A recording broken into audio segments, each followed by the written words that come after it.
Boa noite, graça e paz.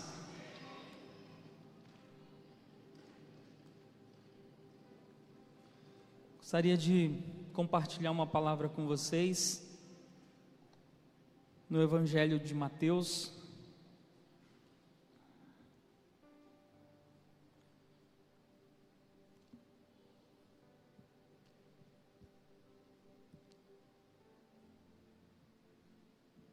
Evangelho de Mateus, capítulo 8.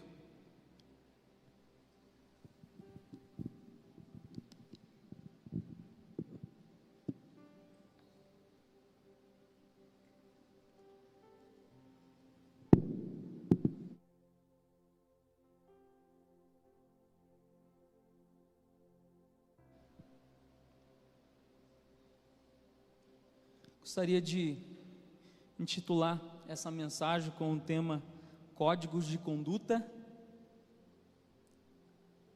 Você que nos acompanha através das páginas sociais da igreja, que você possa ser ricamente abençoado pela palavra de Deus, que você possa receber tudo aquilo que você tem buscado em Deus. Amém? Mateus 8, verso de número 5.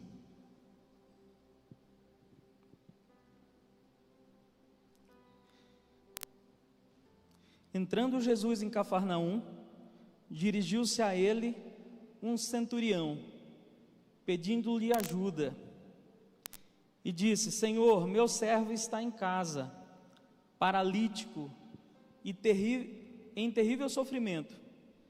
Jesus lhe disse: eu irei curá-lo. Respondeu o centurião: Senhor, não mereço receber-te debaixo do meu teto, mas dize apenas uma palavra, e o meu servo será curado, pois também sou homem sujeito à autoridade, e com soldados sob o meu comando. Digo a um: vá, e ele vai, e outro: venha, e ele vem. Digo ao meu servo: faça isso, e ele faz. Ao ouvir isso, Jesus admirou-se e disse aos que o seguiam: digo a vocês a verdade, não encontrei em Israel ninguém com tamanha fé. Eu digo: muitos virão do Oriente e do Ocidente e sentarão à mesa com Abraão, Isaque e Jacó no reino dos céus. Mas os súditos do reino serão lançados para fora nas trevas, onde haverá choro e ranger de dentes. Então Jesus disse ao centurião: vá como você creu, assim acontecerá. Na mesma hora o seu servo foi curado. Amém?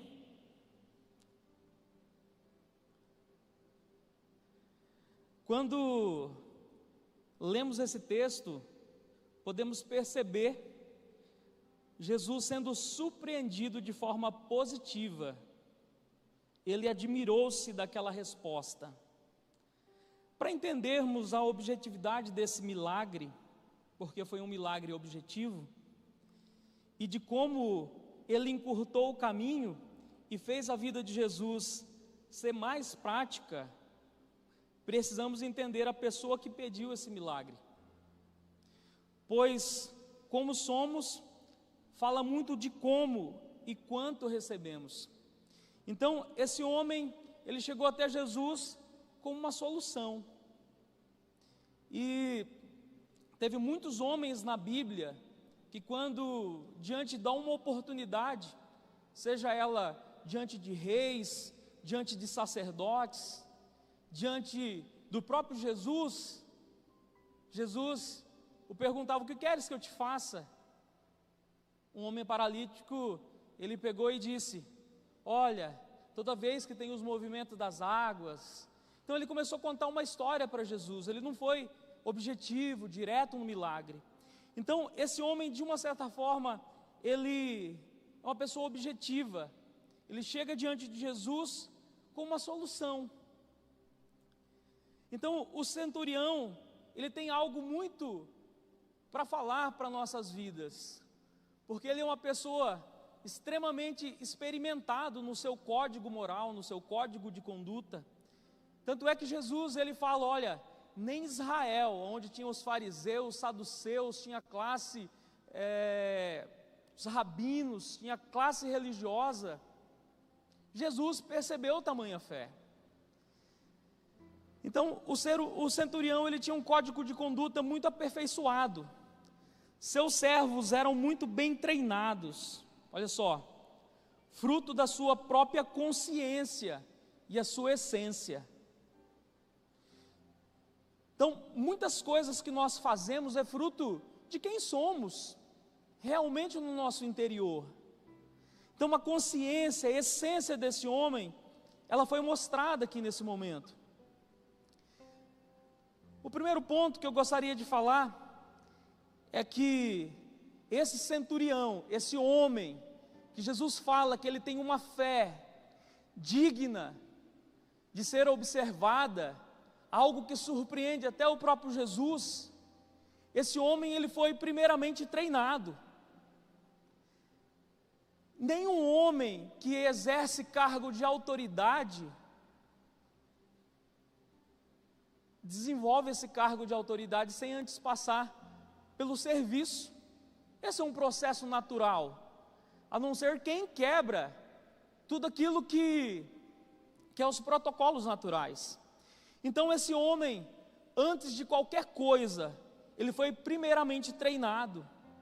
Antes de ser um centurião, provavelmente ele foi um bom servo, ele permitiu ser ensinado. Isso é muito forte, ser ensinado, porque hoje nos dias de internet, onde todos sabem um pouco, ter um coração ensinável para os nossos dias é um desafio. Tem até na psicologia uma linha que fala a respeito de algumas pessoas que se opõem, uma síndrome opositora. Tem pessoas que elas são ou se posicionam em um ponto de vista só por ela ser contrária, só por ela ser do contra. Quem já ouviu pessoas assim? Parece que ela se posiciona só para ser do contra. Então essa pessoa, esse centurião, primeiramente ele foi treinado, ele foi ensinado. Segundo ponto, ele acreditava naquele código que conduzia ele, código de conduta. E ele desfrutava em uma via de mão dupla, comandar e ser comandado. Terceiro ponto, ele ensinava os seus servos e discípulos aquele código, porque ele treinava, ele mandava um ir e outro vir. Então esse é um processo de treinamento.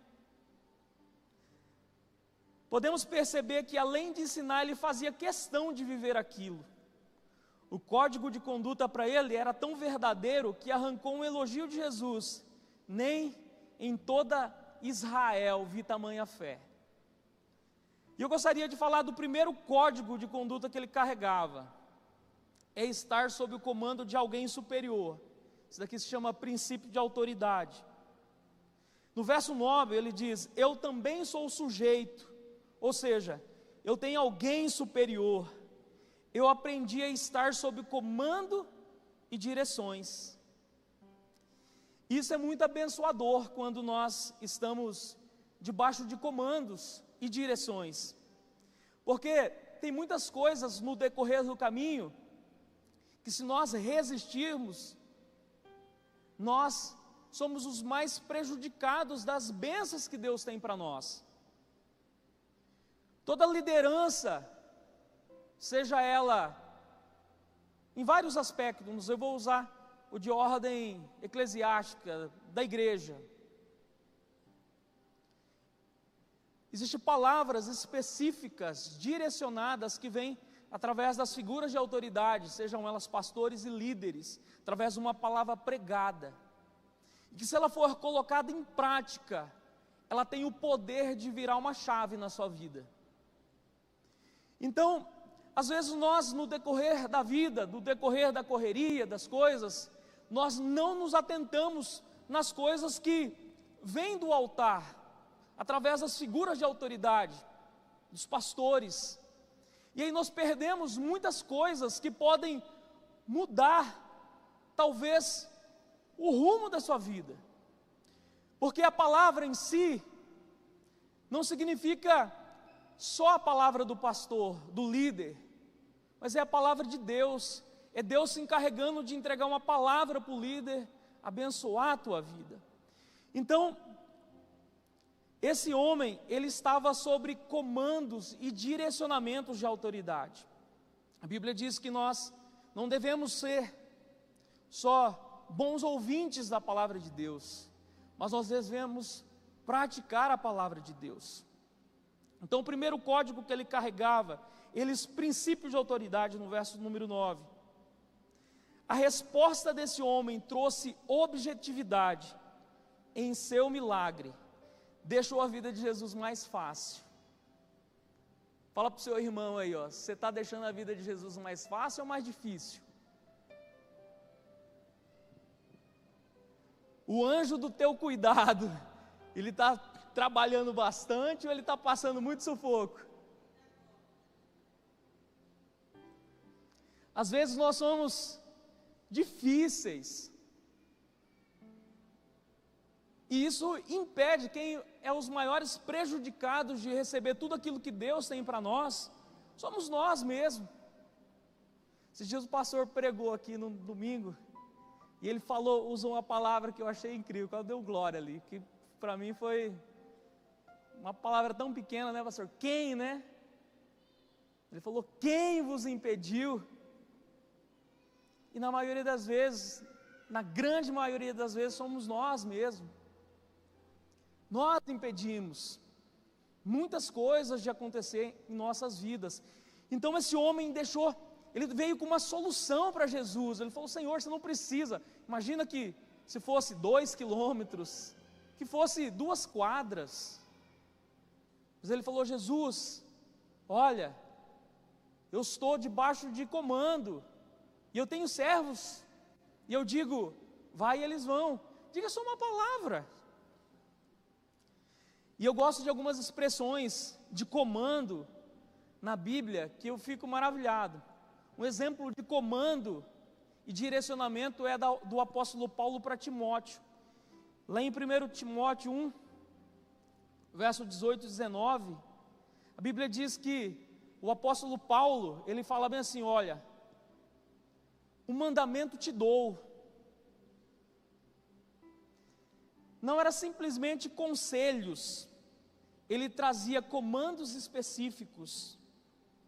Olha só, um mandamento, não era a própria lei, ele não estava tirando lá dos 10 mandamentos, ou da lei mosaica. Isso aqui é quase como se fosse um conselho para a vida de Timóteo. Só que Paulo, ele escreve isso para Timóteo com força de uma lei. E o mais interessante não é só aquilo que Paulo escreve, mas é aquilo que Timóteo absorve. Porque nós temos que aplaudir Timóteo, pois ele era obediente a ponto de fazer de um conselho virar uma lei para a sua vida. E isso é muito abençoador, porque a obediência faz que nós venhamos comer o melhor dessa terra. Está escrito lá no Deuteronômio. Então Paulo, de um conselho, de um comando, de um mandamento, Timóteo faz com que vira uma lei para a vida dele. Isso, eu trabalho com jovens e adolescentes, e a gente direciona muitas coisas para a vida deles, que são palavras nossas tiradas da Bíblia, ou seja, a palavra de Deus. Boa parte dos jovens, eles obedecem, mas uma boa parte, eles fingem que obedecem. Isso é ruim, porque eles estão caminhando por uma zona perigosa.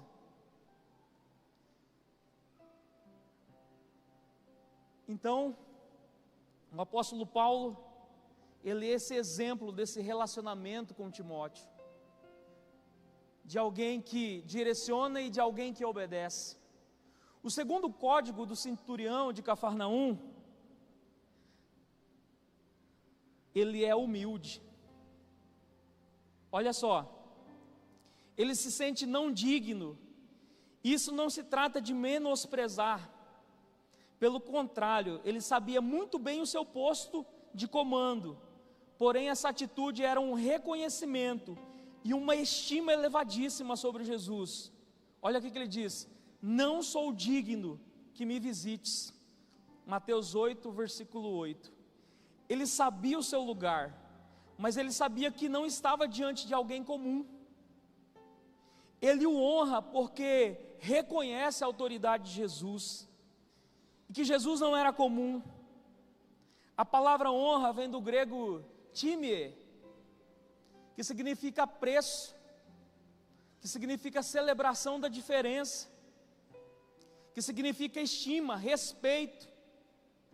Então esse homem, ele olha para a condição, mesmo ele sendo rico, porque ele exercia um papel de autoridade, ele tinha 100 pessoas sob o seu comando, mesmo ele tendo essa capacidade de liderança, sendo um grande líder, ele olha para ele mesmo, e ele fala: olha, eu não tenho condição de receber o rei, eu não tenho condição de receber esse homem, filho de Deus. Então, aqui é um ato de humildade. Segundo código, o primeiro é que ele está debaixo de autoridade, o segundo é que ele é uma pessoa humilde, e não na simplicidade, porque existe uma diferença. Ele não é uma pessoa simples, mas ele é humilde no coração, e ele honra o Senhor, reconhecendo. Existe um livro muito antigo e muito bom, que o título fala muito. O título por si já é quase a leitura do livro, chamado Humildade, a beleza da santidade. Ou seja, a expressão da santidade que nós professamos, que nós separamos, é a humildade. Às vezes, podemos cair no risco de achar que a nossa santidade, ela está plena, e às vezes falha naquele aspecto mais bonito, que é a humildade. Então, a santidade, ela é expressada de uma forma bela, através da humildade. E eu acho muito incrível no decorrer da Bíblia, na medida que você vai lendo, você vai vendo que a maioria dos homens que Deus usou, os homens que Deus escreveu a sua história e marcou, foram pessoas humildes. Eu me lembro de Davi. Davi, como muitas pessoas já conhecem a história dele, ele foi tirado lá, pastoreando as ovelhas, e ele passou por um processo que não foi simples, mas em todos os momentos da trajetória, Deus não o abandonou. E lá em 2 Samuel 7,18,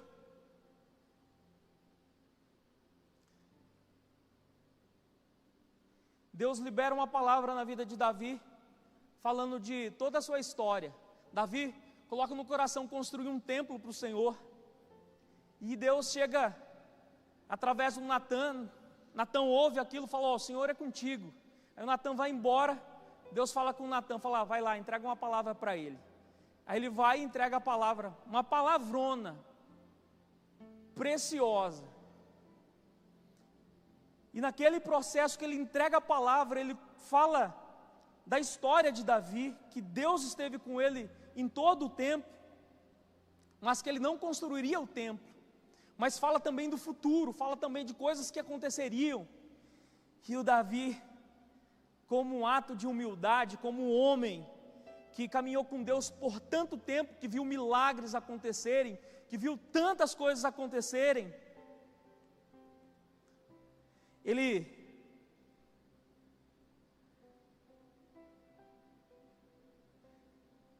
fala que: quem sou eu e a minha família para nos trazer até esse ponto da história? Olha só,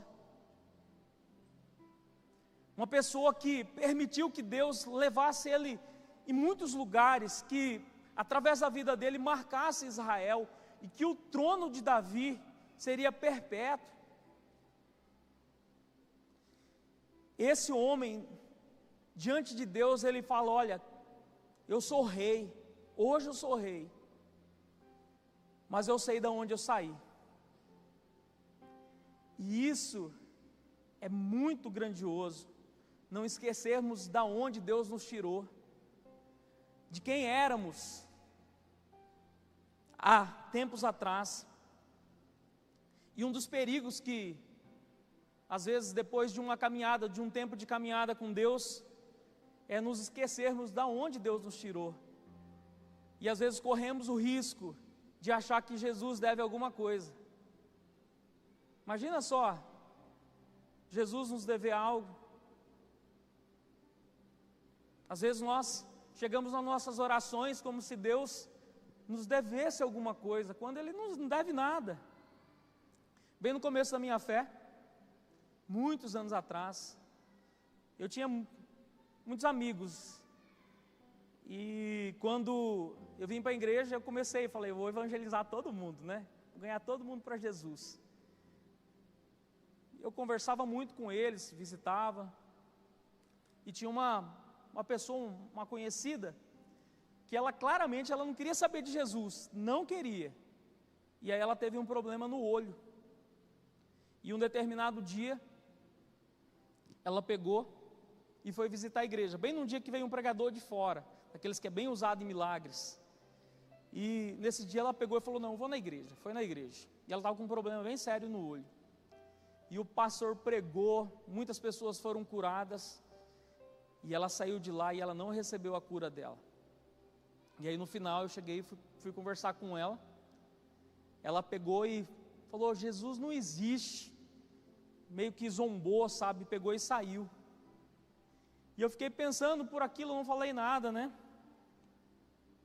Mas tem muitas pessoas que procuram Jesus só por milagre.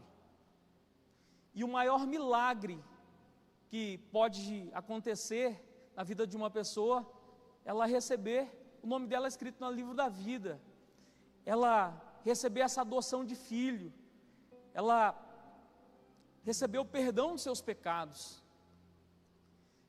E essa pessoa falou, olha, zombou, blasfemou de Jesus, e até hoje realmente ela não teve encontro com Jesus, foi embora para uma outra cidade, se casou, e ela realmente não teve encontro com Jesus, porque ela foi atrás só de um milagre, diferentemente desse homem, que ele foi atrás de um milagre, mas as palavras dele eram em honra, as palavras dele, ele se sentia, olha, eu não sou digno, tu és o rei, tu és o Senhor. E às vezes nós chegamos para Jesus como essa menina, como essa jovem, só quero algo, e nós não temos nem um pouquinho de honra, de apreço, de estima para com Jesus. Olha só, lá em Mateus capítulo 5, verso de número 3, Jesus vai falar sobre as bem-aventuranças. 5:3, bem-aventurados pobres de espírito, pois deles é o reino dos céus. Ser pobre de espírito refere-se a uma profunda humildade, de reconhecer a absoluta falência espiritual de si mesmo. Quando estamos afastados de Deus,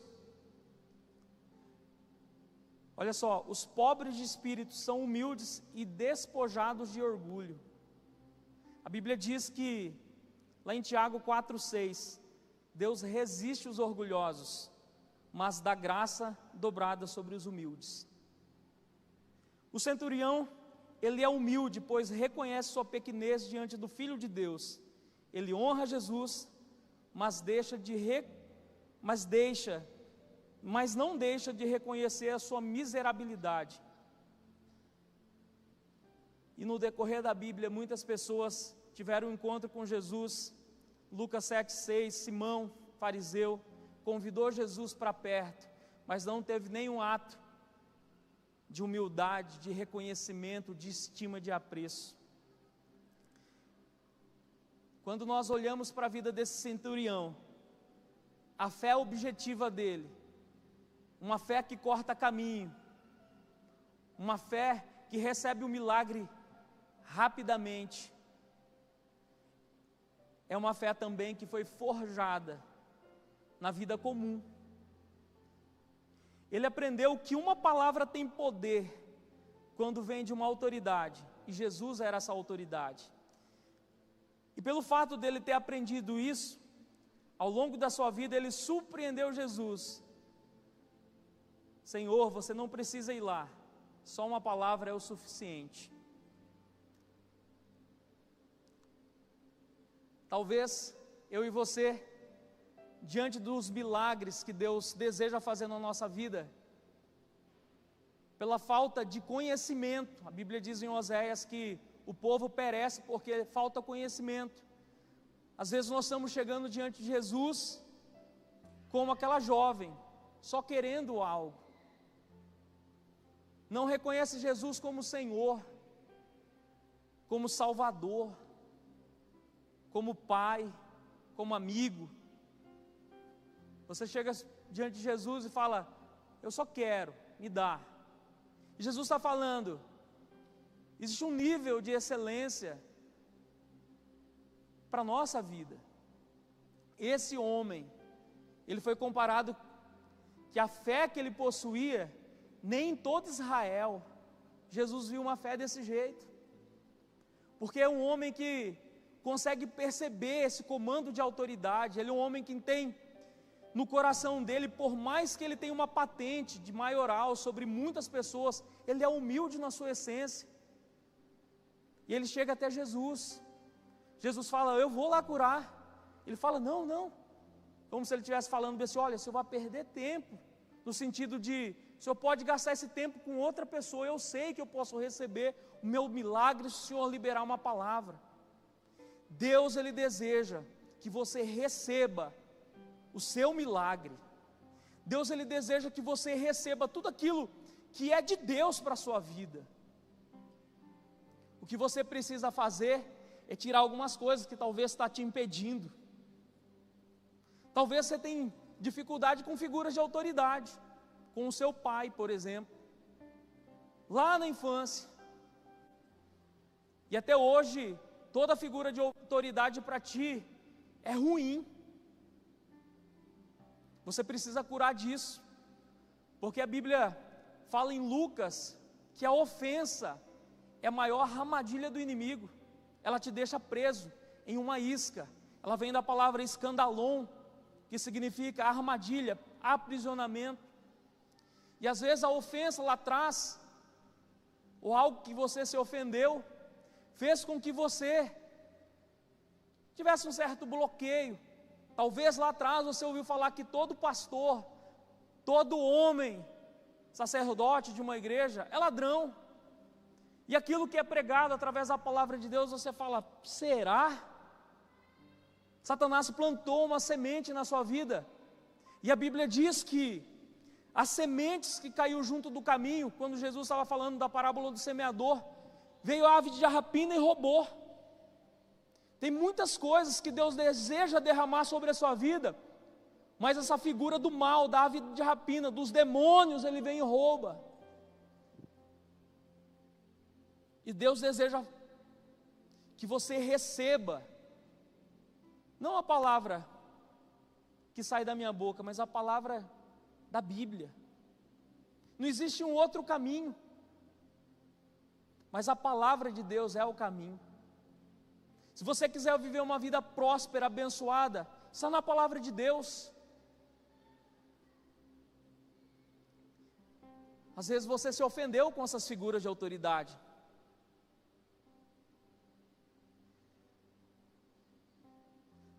Tem muitas pessoas que diz: eu submeto só a Deus, e olha lá.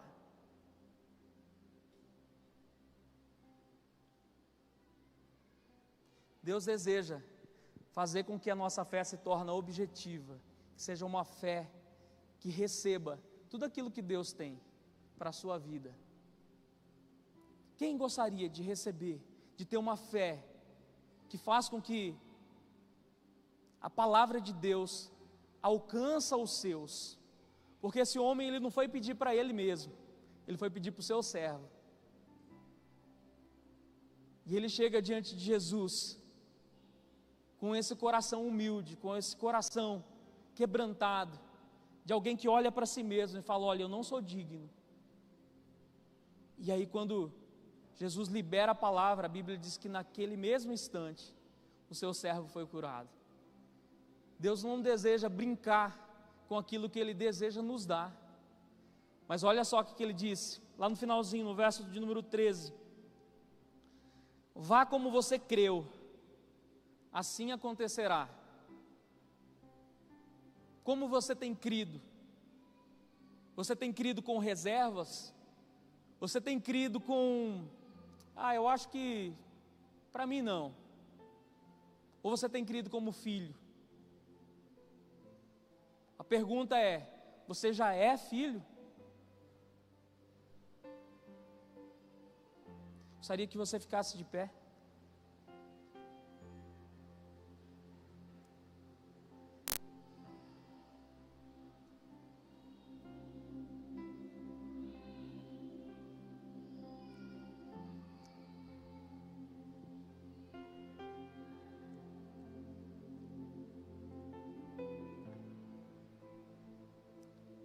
Então, primeiro, esse homem, ele recebia, ele estava sujeito, ele tinha um coração ensinável, através da autoridade.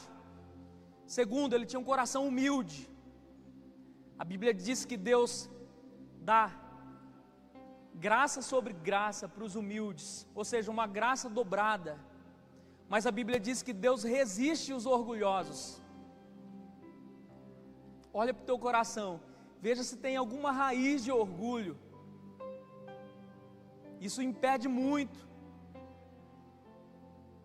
Talvez esse seja o maior obstáculo hoje da sua vida, esse orgulho. E Deus está falando: eu dou graça sobre graça para os humildes.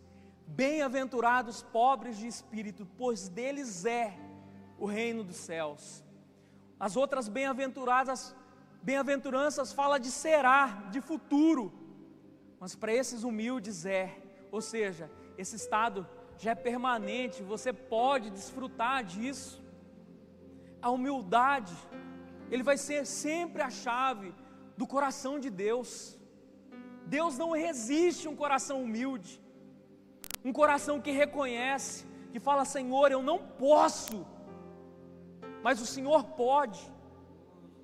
Talvez você está com uma situação lá no teu trabalho, na tua casa, e você está tentando lutar pelas suas próprias forças. Coloca Jesus nisso. Fala: Senhor, eu não consigo mais. Coloca Jesus nisso. Talvez lá no seu casamento, coloca Jesus nisso. Talvez na sua saúde, coloque Jesus nisso. Talvez não é em você, mas é alguém que você ama, como esse homem, e tem te desgastado como o centurião estava desgastado. Coloque Jesus nisso. Fala: Senhor, eu não consigo, me dá as estratégias certas, me dá a solução. Converse com o Senhor. Fala: Senhor, talvez desse jeito aqui, pode acontecer o milagre. Jesus fala assim mesmo. Vai falando com o Senhor, fala: Senhor, estou com aquela situação lá no trabalho, estou com aquela situação. Pai, será que se eu fazer desse jeito dá certo? Me dá uma luz.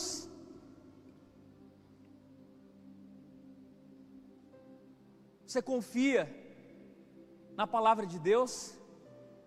Basta só uma palavra, e Ele pode mudar a sua história. A Bíblia diz que naquele mesmo momento, aquele homem ficou curado, naquela mesma hora. Olha só, você crê que Deus já entrou com a providência lá naquilo que você está pedindo agora? Toma posse. Algumas pessoas que estão pedindo na área dos negócios, você crê que Deus já está te abençoando nos negócios agora? Aquela porta que estava fechada, você crê que Deus já abriu ela para você?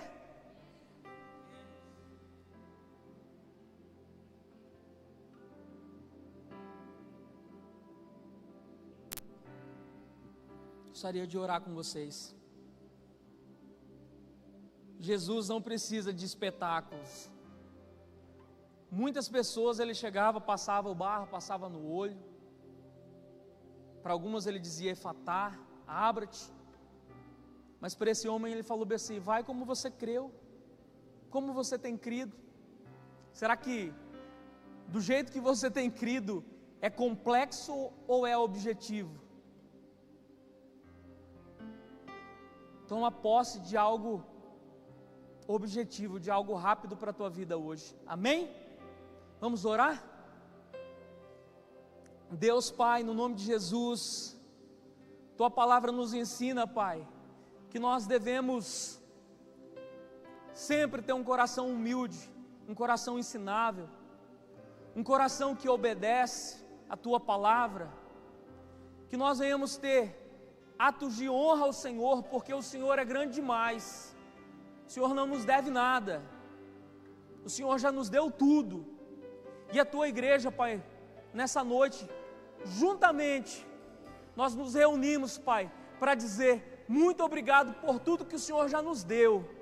Nós somos gratos, Pai, e uma palavra de adoração, de louvor, nós dizemos a Ti: nós Te amamos, nós Te queremos, que nós possamos ser direcionados pelo Senhor através dos comandos da Tua palavra, através dos nossos líderes, que possamos ter, Pai, todos os dias um coração ensinado, que possamos ser alvo da Tua graça todos os dias, que tudo aquilo, Pai, que às vezes Satanás tenta plantar no nosso coração como raiz de orgulho, caia por terra, porque a Tua palavra diz que o Senhor resiste aos orgulhosos.